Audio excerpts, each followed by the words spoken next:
Hello and welcome to Notes from the Capitol. I am Brad Ralph, representative from Dodge City District 119.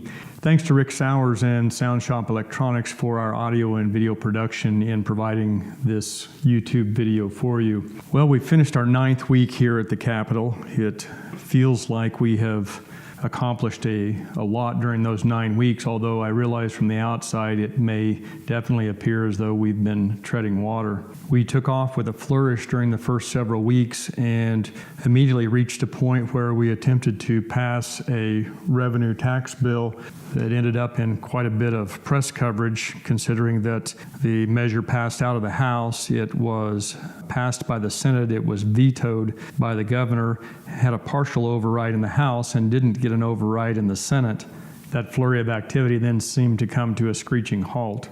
I would, however, suggest to you that that flurry of activity has been very beneficial here in the State House, as it keeps people talking and keeps the pressure on to keep moving along and not delay proceedings and tough conversations and tough resolutions till sometime late in June or July.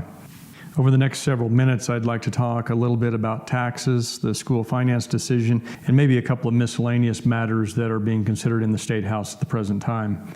As it relates to the issue of taxes, we are presently looking at dealing with the rescission bill for the state of Kansas. As you recall, the rescission bill is an attempt to resolve the deficiencies, or the hole, if you will, that we have in the current year's budget, that being the budget that will come to a conclusion in June. We have several $100 million that we need to cover there in some type of fashion with legislation. As you recall, a rescission bill has been passed out of the House already. In this past week, the Senate took up the rescission bill. There was a good deal of debate, and I believe even on Thursday evening, they went late into the evening, 9 o'clock, 9:30, and did in fact pass out a rescission bill that was not exactly identical to what had been passed out of the House, but it will move us forward into conversations between conference committees in an attempt to get a bill to send on to the governor at this time. Part of the debate in the Senate focused on an attempt to get some amount of cuts in the overall budget for the state going into the resolution of this shortfall. It was proposed initially that there be a 2% cut across the board. That was rejected in the Senate by a sound margin. Then they went on to propose a 1% cut that was defeated, and then a 0.5% cut that was defeated. Just a brief comment on that particular series of events.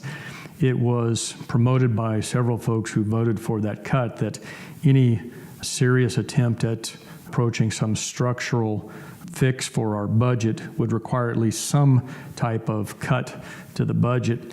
I would suggest to you that simply asking for a cut for a cut's sake is bad governance. If there are cuts that need to be made based upon areas that need cutting, then those should be targeted and addressed. But simply stating that we need to make a 2% cut and then, in the alternative, a 1% cut and then down to a 0.5% cut gives a very clear indication on its face that those cuts were only for cut's sake, for political reasons, if you will, and had no real bearing upon an attempt to actually structurally fix our revenue and tax situation. Moving on to school finance, as you have heard, the Supreme Court came down with their decision in the school finance case week before last. As everyone had expected, the court determined that our current block grant system is unconstitutional and reiterated what the legislature had already said, and that was that a new school finance formula needed to be and must be in place by June 30th of this year. The House of Representatives has been working through the K-12 Budget Committee toward a new school finance formula since well before the session began. It appears that the Senate has just appointed a committee. It's unfortunate that they have a bit of a late start, but it is of significance to us that our Senator Bud Estes has been appointed to that committee, and that will be a good item for our particular district. Key to that decision was the court noting that the Article 6 of the Constitution of the State of Kansas requires that the legislature, quote, make suitable provision for finance of the educational interests of the state, unquote. This pronouncement from the Constitution is the statement from the citizens of the state of Kansas requiring what their legislature shall do in regard to providing public education in this state. In other matters this week, the House took up a matter related to the fires occurring last week in the state of Kansas. On Tuesday, the House considered and passed House Bill 2387. This is a sales tax exemption for certain property destroyed by wildfires in 2017. This bill would provide a sales tax exemption for all property and services purchased in 2017 and 2018 for the purpose of construction, reconstruction, repair, and/or replacement of fences on land that was destroyed or damaged by the wildfires during the years 2016 and 2017. Also, this past week in Commerce Committee, we considered an interesting issue related to hemp as an agricultural crop in the state of Kansas. That matter was passed out of the Commerce Committee favorably and may find its way to the House floor before the end of this session. You will also want to keep an eye out for an issue related to House Bill 2168, which was entitled the Ad Astra Rural Jobs Act. This is a bill which would incentivize businesses to invest in rural Kansas communities, providing and producing jobs. The act would incentivize experienced and federally licensed small business investment companies to raise these funds to invest in small businesses, new or existing, having at least 60% of its principal business operation located in rural Kansas. Finally, you will want to potentially look in on the Appropriations Committee in the coming week of March 20th.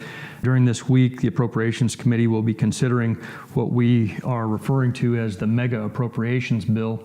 That bill is in regard to all appropriations for fiscal year 18 and 19, with the exception of the Judicial Branch appropriations and school finance.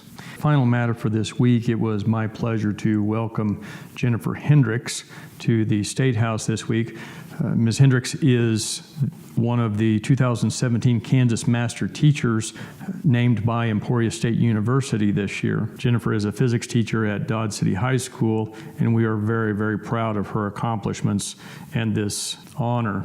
Jennifer's name is added to a long list of recipients of statewide honors and distinctions throughout the staff and faculty within the Dodge City School District, and we are extremely proud of the high level of quality found with our teachers there in Dodge City.